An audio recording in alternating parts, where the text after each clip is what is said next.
Hi bro, big boss చూస్తున్నారా? చూస్తున్నాం బ్రయ్య. Family week finally tasty తేజకి న్యాయం జరిగింది. నాకు కూడా ఇప్పుడు నేను అన్న మాటలు కూడా వెనక్కి తీసుకున్నా. బయాస్డ్ బిగ్ బాస్ అని నిన్న మాట్లాడాను, ఎందుకంటే బాధ కలిగింది. టేస్టీ తేజకి అన్యాయం జరిగింది. పాపం అందరు ఫ్యామిలీని పిలిచారు, టేస్టీ తేజ ఫ్యామిలీని పిలవలేదు. ఇలాగా చేయడానికి మెయిన్ కారణం నాగార్జున గారు అని చెప్పి బాధపడ్డాను. కానీ ఆ బాధ లేకుండా నాకైతే నా మనసులోంచి ఓ పాజిటివ్ యాటిట్యూడ్ అయితే క్రియేట్ అయింది ఇప్పుడు బిగ్ బాస్ మీద. టేస్టీ తేజకి ఇది ప్లస్ అయింది. నిజంగా చెప్పాలంటే నాగార్జున గారు ఫ్యామిలీని తీసుకొచ్చాడు, అలాగే టేస్టీ తేజకి మంచి ఓట్ బ్యాంకింగ్ కూడా గిఫ్ట్గా ఇచ్చాడు. అన్ని గిఫ్ట్లు టేస్టీ తేజకి ఈ వారం చాలా లక్కీ టేస్టీ తేజ అనొచ్చు ఒక రకంగా చూస్తే. ఇక ఫైనల్లీ ఒక జలస్ ఫీలింగ్ అయితే నాకే కాదు అవినాష్కి కూడా వచ్చింది. బిగ్ బాస్ 8లో మన శ్రీపాద్ వచ్చాడు కదా మన ప్రేరణ కోసం. వచ్చినప్పుడు మళ్ళీ క్యాండిల్ డిన్నర్ లాగా మళ్ళీ క్యాండిల్ లైట్స్ కేక్స్ అవన్నీ అరేంజ్ చేశారు. మనోడు అంటాడు, అవినాష్ సార్ ఒకసారి అవనీని మళ్ళీ ఒకసారి పిలవండి సార్ లోపలికి వన్స్ మోర్ అంటాడు. వాడు కామెడీ టైమింగ్ ఏమైనా సరే. అవినాష్ ఇప్పుడు బిగ్ బాస్ 8లో నెంబర్ 1 కంటెస్టెంట్, కమెడియన్. అంటే వాళ్ళు ఏదైతే ఫ్యామిలీని పిలిచినప్పుడు వాళ్ళ వైఫ్ ని పిలిచినప్పుడు ఆల్రెడీ లైట్లన్నీ ఆపటం ఎలా అనిపించింది? మనోడు కోరిక తీరింది అనిపించింది. నిజంగా బిగ్ బాస్ ని వాళ్ళ వైఫ్ రాకముందే ఫన్నీగా మాట్లాడాడనమాట. సార్ మా మిస్సెస్ వచ్చినప్పుడు మీరు మటుకి చిన్న రిక్వెస్ట్, లైట్స్ తీసేవాళ్ళు ఎందుకంటే చాలా గ్యాప్ వచ్చింది అన్నట్టుగా మనోడు సరదా కామెడీ చేశాడు. దాన్ని సీరియస్ గా తీసుకొని అందరి ముందు సరే నువ్వు కోరిక నేను తీరుస్తానని సీక్రెట్ రూమ్ లో పిలిచి ఆ లైట్లు తీయగానే ఇక మనవాడు సిగ్గుపడతాం మొదలెట్టాడు. సో బిగ్ బాస్ నాకు చాలా సిగ్గుగా ఉంది వేసేయని లైట్లు అని. అది బాగుంది ఓవరాల్ గా. ఎలా అంటే అవినాష్ ని బిగ్ బాస్ కూడా ఆట పట్టించాడు. అవినాష్ అందరినీ కామెడీ చేస్తాడు, కానీ ఫస్ట్ టైం అవినాష్ ని మన బిగ్ బాస్ కూడా కామెడీ చేశాడు. నిఖిల్ వాళ్ళ అమ్మ రావడం ఎలా అనిపిస్తుంది? నిఖిల్ వాళ్ళ అమ్మ అసలు నేను చెప్తున్నాగా, నిన్న మొత్తం ఫ్యామిలీ వీక్ లో నిఖిల్ వాళ్ళ అమ్మగారు చాలా మంచి హింట్స్ ఇచ్చింది.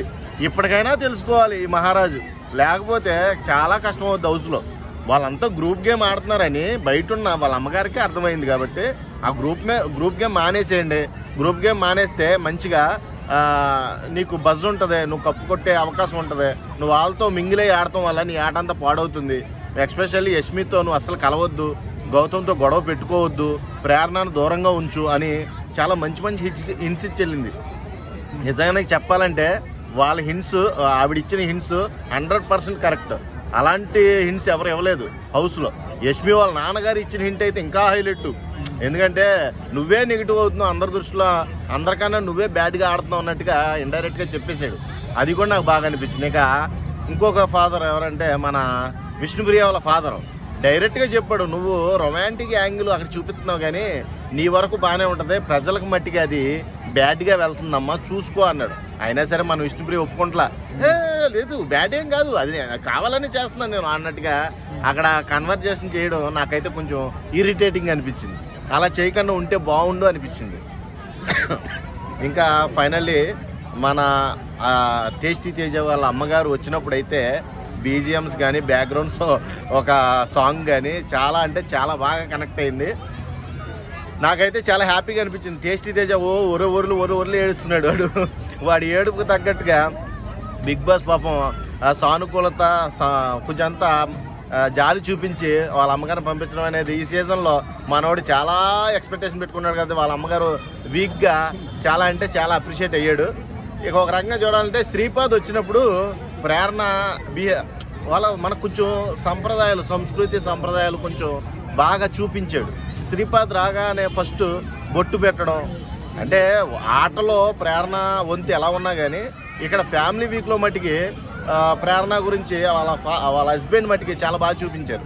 అంటే ఎక్కడి వరకు ఉండాలి మనం, అంటే లిమిట్స్ దాటకూడదు అన్నట్టుగా. ఎంత గ్యాప్ వచ్చినా కానీ లిమిట్స్ మట్టికి క్రాస్ చేయలేదు వాళ్ళు. ఆ లిమిట్స్లోనే కౌగిలించుకోవడం కానీ కిస్ చేసుకోవడం కానీ వన్ ఆఫ్ ద లిమిట్స్. ఆ లిమిట్ సర్కిల్ నాకు బాగా నచ్చింది శ్రీపాద్ వచ్చినప్పుడు. మామూలుగా ప్రేరణ గేమ్లో వదిలేసేయండి, ఫ్యామిలీ వీక్ గురించి నేను మాట్లాడుతున్నా.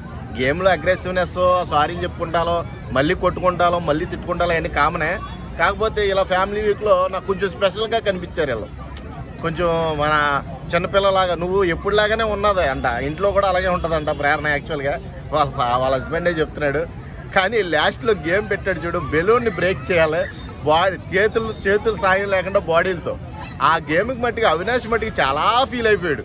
చాలా అంటే చాలా బాగా ఫీల్ అయిపోయాడు. అరే నాకెందుకు పెట్టలేదు ఇలాంటి గేమ్ అని. వాళ్ళ మెసేజ్ వచ్చినప్పుడు అలాంటి గేమ్ పెట్టలేదో నాకని చాలా ఫీల్ అవుతున్నాడు. అది కామెడీ యాంగిల్లోనే, అంత జలసేం లేదు. ఓవరాల్గా మొత్తం ఫ్యామిలీ వీక్ అయితే చాలా ప్రశాంతంగా ముగిసింది. ఇక నుంచి ఉంటుంది వారు వన్ సైడ్. ఎందుకంటే హింట్స్ వచ్చేసినాయి ప్రతి ఫ్యామిలీ నుంచి. ప్రతి ఒక్కరు తప్పులు తెలిసిపోయినాయి. ఇప్పుడు హౌస్లో నువ్వేం తప్పు చేస్తున్నావో ఆ తప్పును సరి చేసుకో అని హింట్స్ వచ్చినాయి. కాబట్టి ఈ కాడి నుంచి ఆడే గేమే ఒక ఎత్తు. ఈ 4 వారాల్లో ఈ వీక్ లో అంటే ఇప్పుడు ఉన్నదే లాస్ట్ ఆఫ్ ఓటింగ్ లిస్ట్ లో అయితే పృథ్వీ, ఈ విష్ణుప్రియ, యష్మి కనబడుతున్నారు. ఎందుకంటే ఫ్యామిలీ వీక్ ని కట్ చేసామన్న పేరుతో టేస్టీ తేజాన్ని తీసుకెళ్లి పైన కూర్చోబెట్టారు గ్రాఫ్ లో. ఎలాగా గౌతమ్ అందరూ నెగిటివ్ గా ఉండటం వల్ల మనోడు కూడా టాప్ 5 లో పైన ఉన్నాడు గ్రాఫ్ లో. కాబట్టి వీళ్ళ ముగ్గురే డేంజర్ జోన్ లో ఉన్నారు. వీళ్ళ ముగ్గురులో ఎవరైనా కావచ్చు, వాళ్ళు వీళ్ళని చెప్పలేము. ఎందుకంటే ఒకరిని మించిన వాళ్ళు ఒకరు యాటిట్యూడ్స్ లో వాళ్ళని బట్టి డిసైడ్ అవుద్ది. అక్కడ వాళ్ళ ఆడే గేమ్ థియరీని బట్టి మారుతూ ఉంటుంది. యష్మి టాప్ 5 లో ఉంటుంది అనుకుంటా. ఇమేజ్ అవుతుందని మీరంటారు. టాప్ 5 రేంజ్ అని బిగ్ బాస్ అంటారు. నాకు కూడా ఉంది. యష్మి మార్చుకుంటే టాప్ 5 క్యాండిడేటే.